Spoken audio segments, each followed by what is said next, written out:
रत्नागिरी येथे मिरकरवाडा बंदरालगत शासनाने लाखो रुपये खर्च करून मासे विक्रेत्यांकरिता मच्छी मार्केट उभारले। यात चांगल्या सुविधाही उपलब्ध करून दिल्यात। मात्र या मार्केटमध्ये सध्या शुकशुकाट पाहायला मिळतोय।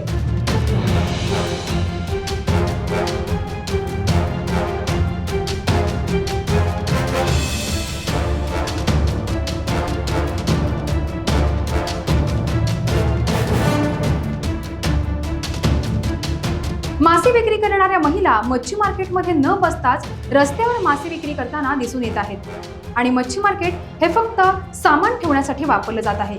याकडे मत्स्य विभागाचे अधिकारी दुर्लक्ष करताना दिसून येत आहेत। जर मासे विक्री करणाऱ्या महिलांना रस्त्यावरच मासे विक्री करायची होती तर शासनाने मच्छी मार्केट कशासाठी बांधले असा सवाल उपस्थित केला जातोय।